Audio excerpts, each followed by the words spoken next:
Ficar que uma aglomeração urbana de fato surgiu no espaço geográfico. Não é só naquele mapa noturno que mostra para a gente os pontos de iluminação numa cidade. Aquilo é claro que também é um indicativo. Mas como é que a gente consegue observar na prática? Quando os serviços econômicos e os meios de transporte se integraram entre essas diferentes cidades. E aí, como é que a gente consegue observar isso de forma ainda mais prática? A partir do momento em que a migração ou movimento pendular passou a ser possibilitado entre essas cidades. Eu vou falar de novo sobre migração pendular quando a gente falar sobre população, que é o nosso próximo tema, o tema 10, tá? Mas já adiantando um pouco, pendular vem de pêndulo. E aí, para quem lembra do que é aquele relógio Cuco, o relógio Cuco ele tem não só o passarinho, né, indicando para a gente a passagem do tempo, das horas, mas também tem aquele pêndulo, né, balançando de um lado para o outro, indicando a passagem dos segundos, certo, gente? Sim, Certo? sim, Beleza, certo, certo. perfeito. E aí tem Só até o Guilherme aqui para validar aí o que eu tô falando, porque eu sei que essa história de pêndulo também tem uma capilaridade aí na física também. Mas enfim, na geografia, migração pendular é aquele movimento que acontece, então, numa escala diária de tempo e numa escala intraurbana, ou seja, dentro do espaço urbano, seja entre cidades, seja até dentro de uma mesma cidade. E essa migração pendular, ela é executada principalmente pela classe trabalhadora. Então, quando nós, tutores, por exemplo, vamos dar aula aos sábados, em geral, nós fazemos migração pendular. A gente vai da nossa casa para o trabalho e do trabalho para a nossa casa. Vocês também podem se inserir nessa perspectiva, vocês que são trabalhadores, ou mesmo vocês na posição de estudantes do PVS. Vocês saem da casa de vocês, vão ao polo e voltam do polo para a casa de vocês. É claro que acredito que a maioria de nós, né, todos nós moramos na cidade do Rio de Janeiro. Talvez alguns daqui não morem. Tem alguém que mora em outros municípios, gente? Caxias, São João? Tem alguém aqui presente na aula que more? não, eu moro Alunos no Rio de nossos Janeiro. eu não tenho certeza. Não, né, gente? Todo mundo carioquinha mesmo, né? Da Gema. Tá bom. Ninguém é fluminense, né? Tá bom. E aí, quando a gente. Sem preconceito também, aos fluminenses, tá? Por favor, tá bom? Fluminense eu É... não sou, carioca também não, mas a gente segue a vida. Oi, Carlos. Fluminense, pelo que eu tô vendo, ninguém é. Ah, pela aula do João, realmente acho que ninguém é fluminense, né? Só teve hate em cima da fala do João. Se for Mas pelo enfim, time, eu sou fluminense. de time não, tá bom. Mas de Se for, gentílico, se você nasceu fora da se for, cidade do Rio, se eu for, se for pela Sim, eu sou naturalidade, eu sou fluminense. carioca. carioca, tá Eu sou ótimo. Eu nasci carioca. em Três Rios. Quem nasceu em Três Rios? Eu, Kézia, Você nasceu em Três Rios, Kes. Então, de nascença, nasci. você é fluminense, mas você mora no Rio há Sim, muito tempo? moro. Ah, então não é Desde carioca. criança mesmo. Ah, é carioca então, é Eu carioca. também sou É carioca do Só carioca. estado, nasci sou de São lá. Pedro da Aldeia. São Pedro da... Mas também Já mora aqui no recebeu Rio há muito tempo, passaporte, já Rubem. e 20 anos. registro de naturalização.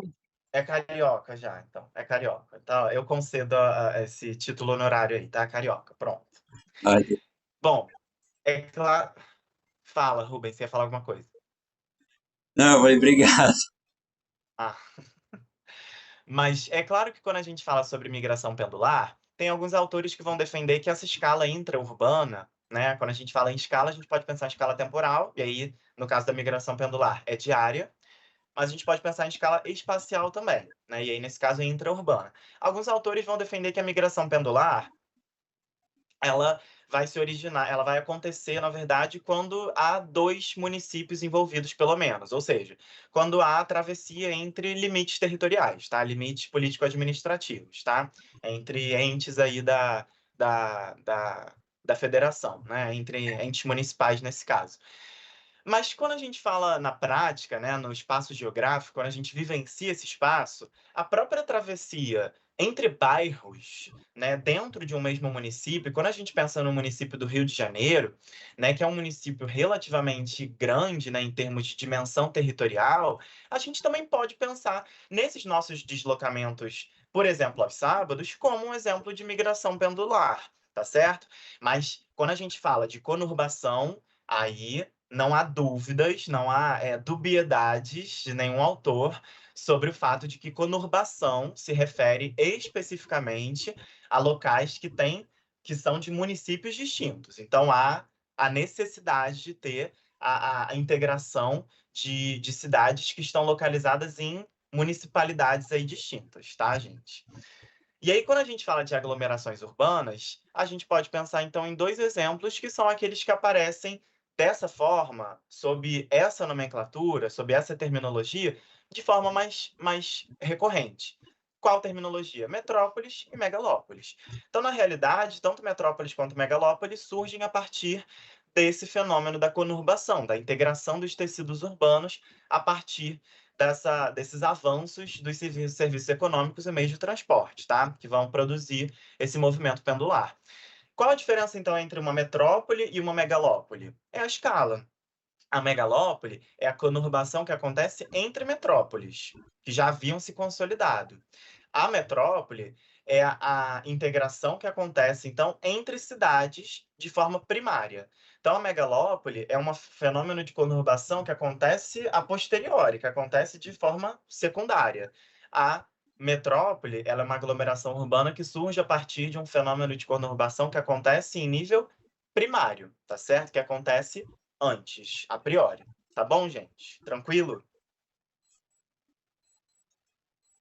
Tranquilo. Né? E aí, quando a gente fala em metrópole, geralmente a gente pensa, a cidade do Rio de Janeiro é uma metrópole. Mas quando a gente fala em cidade do Rio de Janeiro, no município do Rio de Janeiro, a gente não está falando na metrópole do Rio. A gente está falando no núcleo metropolitano. A metrópole que é capitaneada, que é liderada por esse núcleo metropolitano, que é o município do Rio de Janeiro, ela engloba outras áreas, outros municípios ao redor desse núcleo. E aí a ideia de núcleo é de fato de que esse núcleo ocupa uma posição central nesse espaço urbano, tá, gente? Tranquilo? Dúvida esclarecida sobre isso? Eu sei que muitos de vocês provavelmente carregavam essa dúvida. Tá tranquilo, gente? Vou passar, hein? Bom, para a gente finalizar, a gente vai falar sobre o que seria, então, a rede e a hierarquia urbana. E aí, quando a gente fala de rede urbana, a gente está falando da ideia de rede, ou seja, da ideia de interconexão. Então, a rede urbana é um conjunto de cidades que estão interconectadas, ou seja, umas estão conectadas às outras e vice-versa, por fluxos que se dão de forma multiescalar. E aí, como é que a gente pode verificar essa multiescalaridade?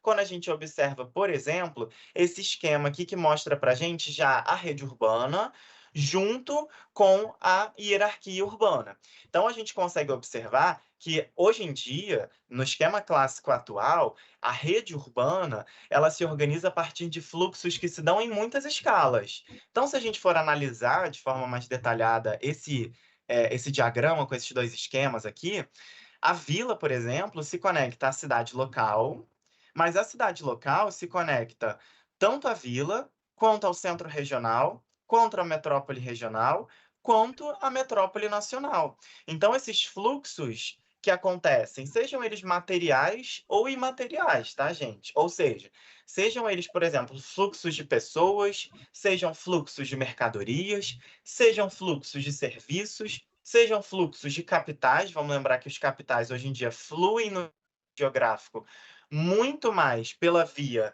informacional do celular, do computador, da informação, do que pela via física, e fluxos de informações também, tá certo? Informações não financeiras, já que a gente está chegando à conclusão aqui de que os capitais são, hoje em dia, informações, só que pela via financeira, pela dimensão financeira, tá, gente? E aí o que a rede urbana vai refletir para a gente é uma divisão territorial do trabalho.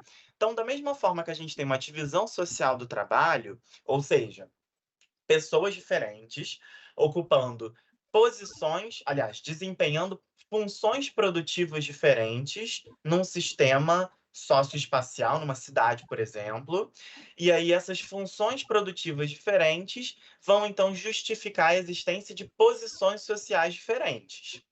E aí, quando a gente fala, então, em divisão territorial do trabalho, a gente está pegando essa divisão social e aplicando para um entendimento, para um raciocínio espacial, geográfico. Então, quando a gente fala em divisão territorial do trabalho, olhem esses nomes aqui do esquema clássico atual, ou do esquema clássico tradicional também, porque os nomes são os mesmos. Vila, cidade local, centro regional, metrópole regional, metrópole nacional. Então, não só o nome desse sistema socioespacial está mudando, ó, vila, cidade, centro, metrópole, como também a sua escala espacial está mudando. Local, regional, regional, mas com uma mudança do sistema socioespacial, não é mais um centro urbano, é uma metrópole, então já passou pelo fenômeno de conurbação, e nacional. Então, essas escalas diferentes espaciais, elas vão transmitir para a gente aquilo que a gente vai conhecer como a hierarquia urbana. Ou seja, a hierarquia urbana é aquela estrutura organizacional que existe dentro de uma rede urbana. E a posição hierárquica que um centro urbano vai ocupar, seja ele vila, cidade, centro, metrópole, vai depender da sua capacidade de polarização. Polarização de quê? De fluxos. Esses fluxos que podem ser de pessoas, capitais, mercadorias, serviços, informações, etc. Né? Tranquilo, gente? Até agora? Sim. O que a gente observa, então, na mudança, então, do esquema clássico tradicional para o esquema clássico atual, é que houve uma mudança da integração vertical dessas instâncias aqui urbanas, vila, cidade, centro, metrópole, para uma integração horizontal. E isso só foi possibilitado a partir daquilo que a gente vai chamar, daquilo, na verdade, que o Milton Santos vai chamar de meio técnico científico informacional, o MTCI, para, né, encurtar um pouquinho. A gente já falou um pouquinho sobre essa evolução dos meios técnicos, quando a gente estava falando sobre geografia econômica, quando nós falamos sobre a primeira e segunda revoluções industriais, e, sobretudo, quando a gente falou da terceira revolução industrial. Então, na prática, essa mudança da hierarquia urbana do esquema clássico tradicional para o clássico atual, que veio com essa mudança de uma integração vertical para uma integração mais horizontalizada dessas relações, ela aconteceu a partir dessa penetração da lógica produtiva da terceira revolução industrial. Essa penetração dessa lógica produtiva onde? No espaço geográfico, nesse caso no espaço urbano. Beleza, gente? Tranquilo? Tranquilo. Beleza. A gente vai falar um pouquinho mais sobre isso que está representado nessa imagem aqui na próxima aula. Mas só para vocês terem um spoilerzinho, tem alguns termos aqui que acho que são mais comuns para vocês, né? Subúrbios, né, que está aqui em verde. Centro, que está aqui em azul. Zonas industriais, que está aqui em roxo, né? Espaços comerciais, que está aqui em vermelho, né? Urbanização, a gente falou hoje, por exemplo, né? Mas quando a gente fala, por exemplo, em espaço periurbano e periurbanização, reurbanização, suburbanização, talvez isso não sejam termos tão familiares para vocês. E a gente vai falar um pouquinho melhor sobre isso na próxima aula. Mas já dando um spoiler de alguns deles, quando a gente fala espaço periurbano ou periurbanização, a gente está falando dessa urbanização das franjas, ou seja, do entorno do espaço urbano de fato. Então, nesse espaço periurbano, na prática, na realidade, o que a gente tem é o quê? Uma mistura de espaço urbano com espaço rural. Então, quando a gente fala em espaço periurbano, a gente pode pensar, no exemplo da cidade do Rio de Janeiro, por exemplo, em algumas partes mais afastadas da Zona Oeste. Tá certo? Alguns bairros e algumas partes de bairros da Zona Oeste, hoje em dia, 2025, talvez ainda apresentem características muito mais próximas daquilo que a gente vai chamar de ruralidade do que aquilo que a gente conhece como a urbanidade. Comparem, por exemplo, alguns cenários, algumas paisagens de Santa Cruz, por exemplo, com algumas paisagens de Madureira mesmo, de onde a gente estuda. São paisagens muito diferentes, certo? Mobilizando aí de novo um conceito que a gente estudou na primeira aula lá de geografia, o conceito de paisagem, os cenários que se formam a partir de todos os elementos que compõem o espaço, as ruas, as calçadas, as construções, as pessoas, enfim, arborização, etc. Tá certo? Beleza, gente? Pegaram já o que é espaço periurbano? Sim, professor. Se tiver ficado alguma dúvida, vocês devem falar comigo na próxima aula, tá? E aí, para finalizar mesmo, a gente precisa diferenciar aquilo que a gente conhece como globais daquilo que a gente conhece como megacidades. Então, as cidades globais, elas são, primeiro, aglomerações urbanas. Então, são metrópoles, necessariamente, tá? Megalópolis, não necessariamente, mas metrópoles, com certeza. Metrópoles com infraestrutura urbana avançada, ou seja, elas precisam ter uma infraestrutura de saneamento básico, é claro, de calçamento, é claro, de pavimentação, é claro, de iluminação pública, é claro. Tudo aquilo que é o básico do que a gente conhece como espaço urbano precisa estar presente nessa infraestrutura urbana. Agora, quando eu falo de avançada, eu estou falando, por exemplo, na presença de bolsas de valores. Estou falando na presença de tecnopolos, que a gente já falou também sobre isso em aulas passadas, né? Aquele sistema regional de inovação que a gente comentou em sala de aula, na nossa última aula presencial, 2 semanas atrás, né? Além disso, essas cidades globais precisam apresentar um potencial de inovação.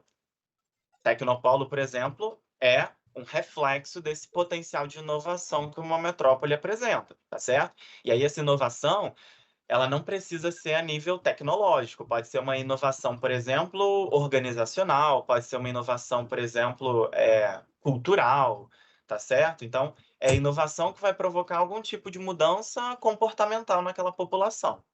E por último, como o nome já carrega esse sentido, cidade global. Então, a sua capacidade de polarização de fluxos se dá em escala global, tá certo, gente? Megacidade foi um termo que foi muito popularizado a partir de relatórios que foram divulgados, né? Foram produzidos e divulgados pela ONU, tá?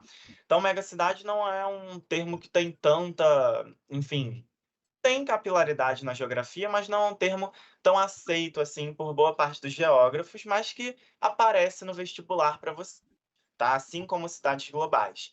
Megacidade é simplesmente uma cidade com população absoluta maior ou igual que 10 milhões de habitantes. Então, não necessariamente uma megacidade é uma cidade global. E vice-versa, não necessariamente uma cidade global é uma megacidade. Mas, em geral, as cidades globais, por serem aglomerações urbanas, por serem metrópoles, tendem a ser megacidades.